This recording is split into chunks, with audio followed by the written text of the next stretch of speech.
Assalamualaikum warahmatullahi wabarakatuh. Bertemu lagi dengan pelajaran kimia. Kali ini kita akan membahas tentang persamaan reaksi. Oke.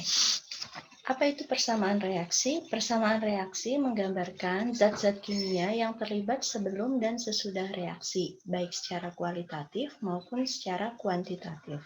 Nah, contohnya di sini ada 2H2 dalam kurung G ditambah O2 dalam kurung G, kemudian tanda panah 2H2O dalam kurung G. Nah, ini adalah contoh dari persamaan reaksi. Jadi ada zat sebelum bereaksi yang ada di sebelah kiri tanda panah, kemudian ada zat setelah bereaksi yang ada di sebelah kanan tanda panah. Oke. Kemudian simbol-simbol apa saja yang ada di dalam persamaan reaksi? Nah, di sini persamaan reaksi itu ada simbol rumus kimia zat.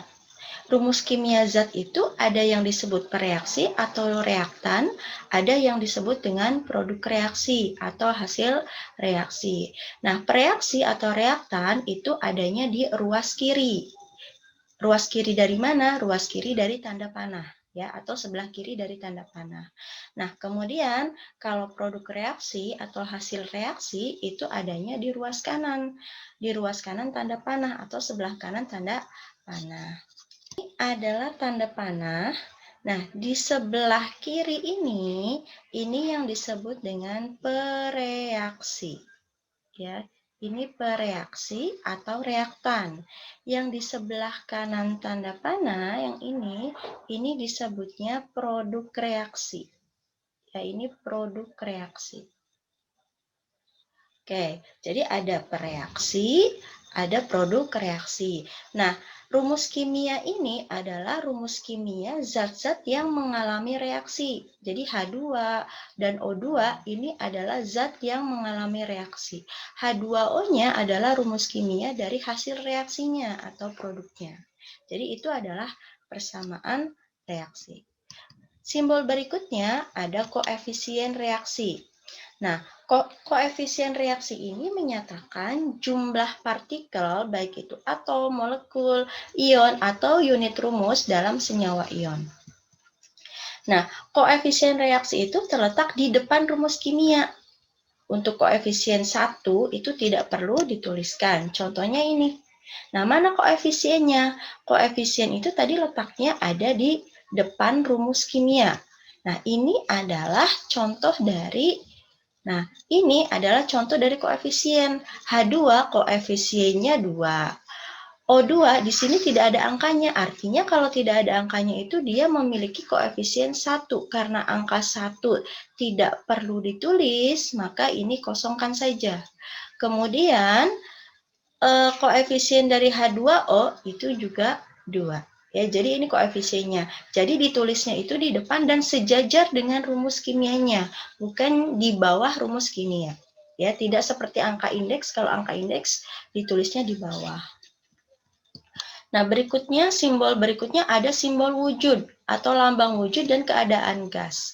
Nah, lambang wujud atau keadaan gas ini ditulisnya setelah rumus kimia.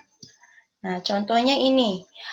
Jadi wujud zat itu ada padat, cair, dan gas. Nah, keadaan zatnya yaitu larutan. Larutan itu zat terlarut yang dilarutkan di dalam air. Nah, di sini lambangnya itu diambil dari bahasa Inggrisnya. Di sini kan padat, bahasa Inggrisnya solid. Maka lambangnya itu S kecil. Kemudian cair, lambangnya bahasa Inggrisnya liquid, lambangnya L kecil. Itu dari bahasa Inggrisnya. Gas, bahasa Inggrisnya gas juga. Di sini lambangnya G kecil. Larutan atau bahasa Inggrisnya aqueous, itu lambangnya A kecil, Q kecil. Ya, itu lambang dari wujud atau keadaan zat. Ditulisnya di mana? Di belakang atau setelah rumus kimianya. Contohnya tadi. Nah, yang ini kan. Nah, ini adalah wujudnya. Ada G. Jadi dalam kurung G ini adalah wujud zatnya. Ya, Yang ini wujud zatnya. Jadi dia itu wujudnya apa?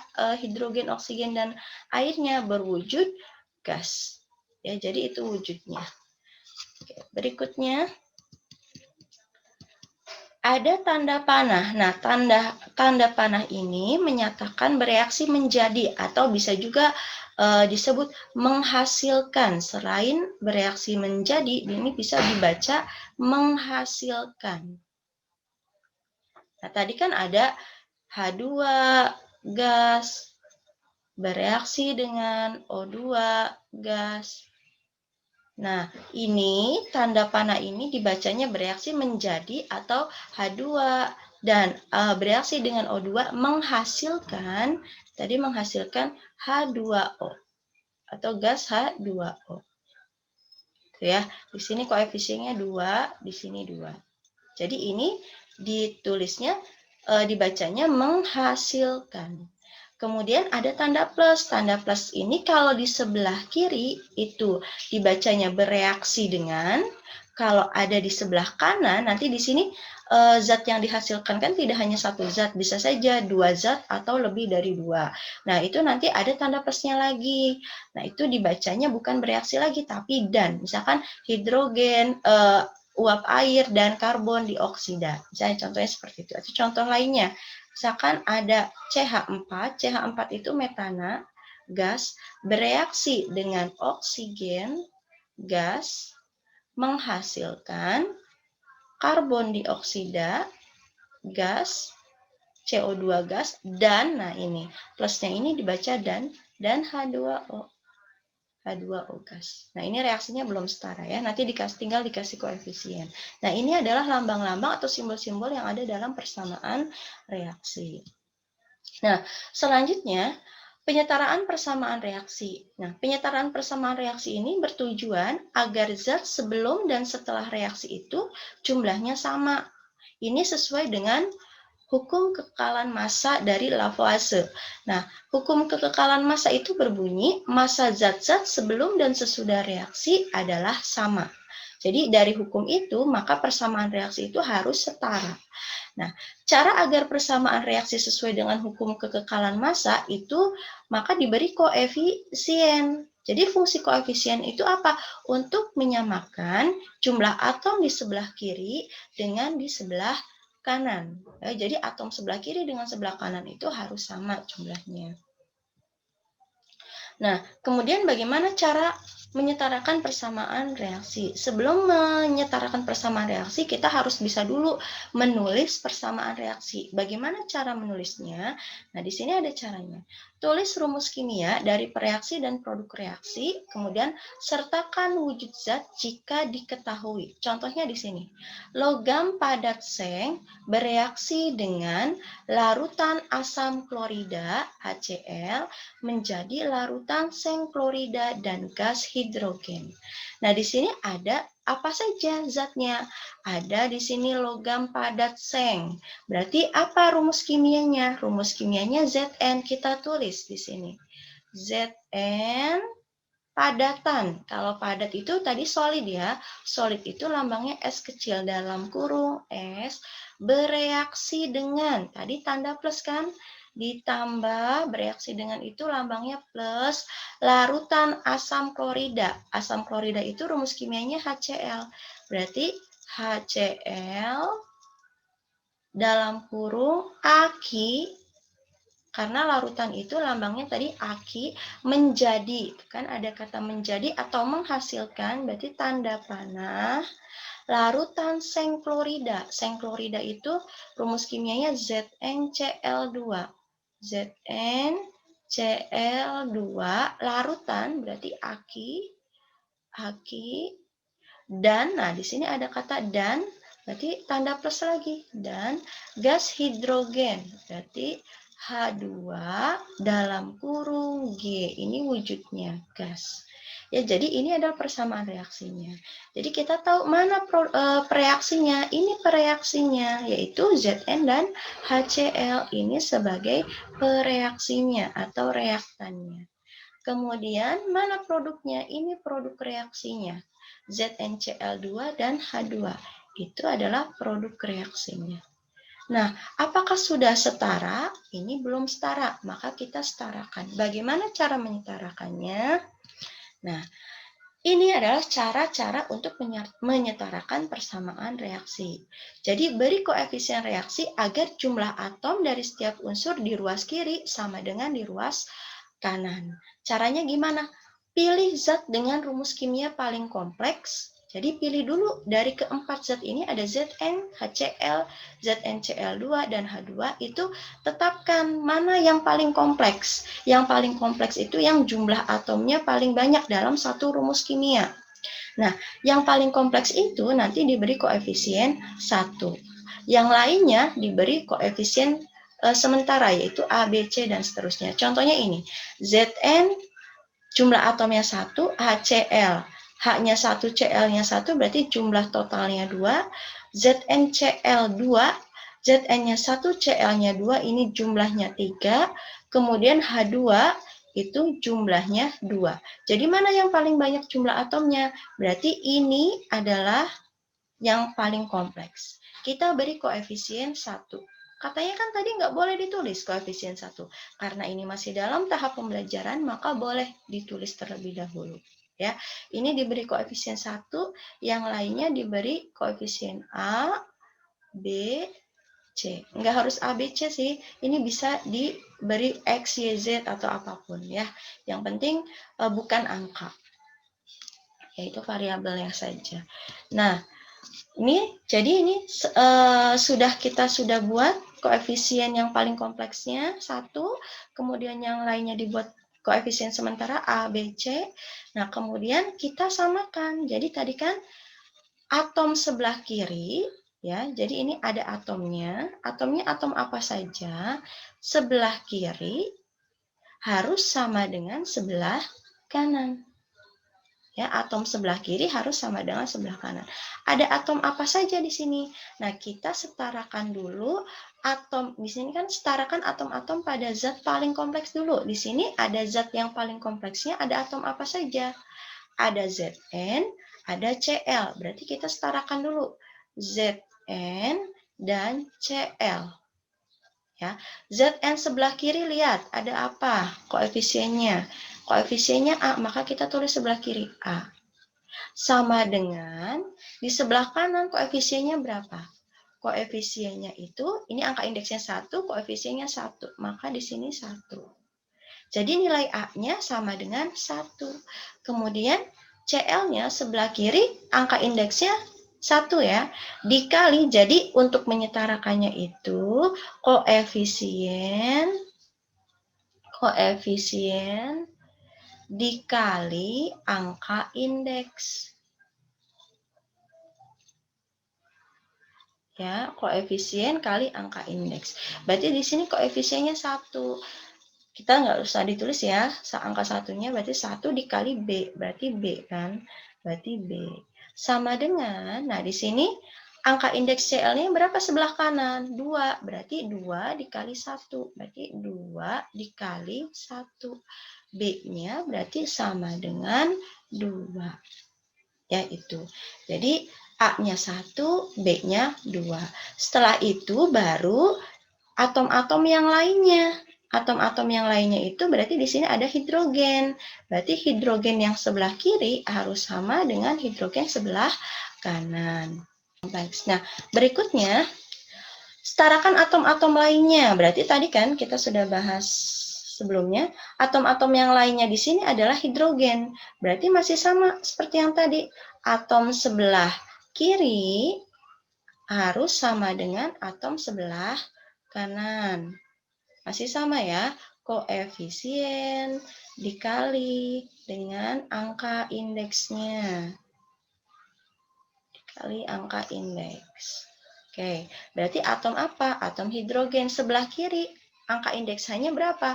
1. Ya, koefisiennya berapa? 2. Berarti di sini atau koefisiennya 2 dikali angka indeksnya 1. 2 kali 1 sama dengan sebelah kanannya koefisiennya C dikali angka indeksnya 2. Berarti 2 kali 1, 2 sama dengan C kali 2, 2C. Jadi nilai C sama dengan 2, ini pindah ruas ke sini jadi dibagi 2. Jadi C-nya sama dengan 1. Maka nanti dimasukkan angka 1-nya di sini. Ya. Yang tadi juga sama. A-nya diganti 1, B-nya diganti 2. Makanya jadi seperti ini. Nah, kemudian tulis reaksi yang sudah setaranya. Tadi kan Zn-nya koefisiennya 1, HCl-nya 2, ZnCl-nya 1, H2-nya juga 1. Maka ini adalah reaksi setara. Ini sudah setara. Kita lihat saja. Zn sebelah kiri 1, sebelah kanan 1. Cl sebelah kiri, nah ini angka indeksnya 1, koefisiennya itu 2 dikali ini 1, berarti 2. Ini juga sama, 2. Kemudian hidrogen sebelah kiri ini koefisiennya 2 dikali angka indeksnya 1. Berarti 2 kali 1, 2. H2-nya juga 2. Jadi koefisien itu untuk satu satuan rumus kimia ini. Tidak hanya punya H saja atau tidak hanya punya Cl saja, tapi punya H dan Cl. Tuh. Nah, contoh lainnya ini. Setarakan reaksi di bawah ini. Kita lihat ada AlCl3, H2SO4, Al2SO4 3 kali, dan HCl. Nah, bagaimana cara menyetarakan? Kita tetapkan dulu zat yang paling kompleks mana di sini. Yang paling banyak jumlah atomnya. Berarti ini kan, ini yang paling banyak jumlah atomnya, kita tetapkan koefisiennya 1. Yang lainnya kita beri koefisien A, B, C. Oke. Masih sama seperti tadi, kita tentukan dulu jumlah atom sebelah kiri harus sama dengan atom sebelah kanan. Kita lihat dulu zat yang atom yang ada di rumus kimia paling kompleks ini. Ada atom apa saja? Ada Al. Berarti ada Al. Nah, Al di sini sebelah kiri ada berapa? Angka indeksnya 1, koefisiennya A. Tadi rumusnya itu koefisien kali angka indeks. Berarti tuliskan lagi ya. Koefisien dikali angka indeks. Oke, koefisien kali angka indeks. Nah, di sini koefisiennya A dikali angka indeks Al-nya 1 yang sebelah kiri. Di sebelah kiri tidak ada lagi ya Al-nya. Berarti sama dengan sebelah kanan koefisiennya 1, angka indeksnya 2. Berarti dikali 2. Jadi A kali 1A sama dengan 1 kali 2, 2. Jadi nilai A tinggal dimasukkan angka 2-nya ke sini. Jadi A-nya diganti 2. Kemudian selain ada Al, ada SO4. Nah, karena SO4 ini adalah ion poliatom, maka tidak satu-satu dihitungnya. Jadi secara keseluruhan. Jadi SO4 ini jumlahnya ada berapa? Karena di dalam kurung kemudian ada angka indeks 3, berarti SO4 ini ada 3 jumlahnya. Nah, kita lihat. Jadi di sini SO4 itu ada berapa? Sebelah kiri. Nah, ini satu kesatuan ya. SO4 ini ion poliatom, jadi harus satu unit dihitungnya. SO4 sebelah kiri kita anggap 1, kemudian koefisiennya apa di sini? B, berarti koefisien kali angka indeksnya. Berarti B dikali 1. Sama dengan, nah di sini ion poliatomnya, SO4-nya angka indeksnya 1 dikali koefisiennya 1, angka indeksnya 3. Nah, jadi B kali 1B sama dengan 1 kali 3, 3. Oke, ya. Jadi itu. Jadi kita sudah tahu A-nya 2, B-nya 3. Boleh kita tulis dulu di sini. A-nya kita ganti 2. Jadi 2 Al Cl 3 aquos ditambah B-nya berapa? B-nya 3. Kita ganti 3 H2SO4 aquos menghasilkan 1 Al dalam kurung Al2SO4 3 kali aquos dan CH Cl aquos. Nah, itu. Nah, sekarang apa yang belum diketahui nih koefisien. Jadi kita harus mencari C-nya dulu. Ya, kita tulis lagi di sini. AlCl3 aquos bereaksi dengan H2SO4 aquos menghasilkan Al2SO4 3 kali aquos dan HCl aquos. Oke, tadi koefisien yang sudah ada itu yang ininya 2, ini 3, kemudian ini jadi standarnya ya, patokannya tadi yang paling kompleks 1. Nah, tadi yang belum ada koefisiennya itu HCl. Ini HCl-nya masih C, karena belum diketahui. Nah, nanti kita tentukan dulu jumlah C ini dari mananya. Boleh dari Cl, boleh dari H. Ya, sama saja. Berarti nanti atom yang di kiri sama dengan yang kanan. Tadi ada catatannya ya. Nah, yang ini catatannya. Nah, itu ya.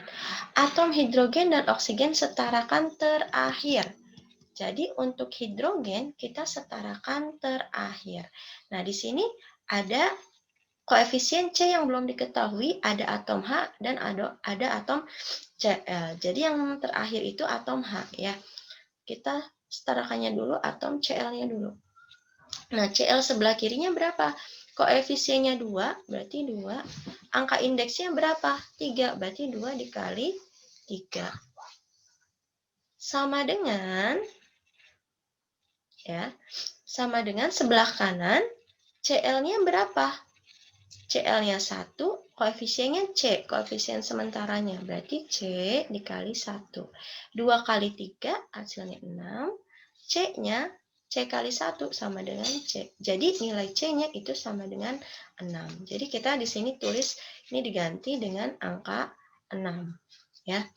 Nah, kemudian hidrogennya, kalau sudah ada koefisiennya semua, berarti nanti hidrogen, oksigen itu sudah mengikuti. Kita lihat ya, kita buktikan. Hidrogen sebelah kiri ada di sini. Hidrogennya koefisiennya 3, berarti 3 dikali angka indeksnya 2, berarti 3 dikali 2. Sama dengan yang sebelah kanan, sini kan koefisiennya 6 ya, karena C-nya sudah diganti 6, berarti 6 dikali angka indeksnya 1. 6 kali 1. 3 kali 2, 6. 6 kali 1, 6. Sudah sama, berarti sudah setara. Jadi kita tinggal tulis saja.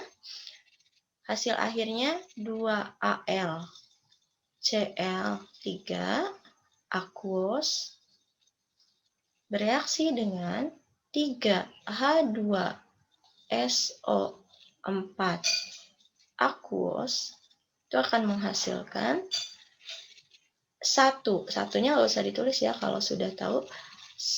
1 Al SO4 3 kali aquos dan 6 HCl aquos. Nah, ini adalah reaksi. Nah, ini reaksi yang sudah setara. Tuh. Ya. Jadi sampai di sini pertemuan kali ini, semoga bermanfaat. Terima kasih. Wassalamualaikum warahmatullahi wabarakatuh.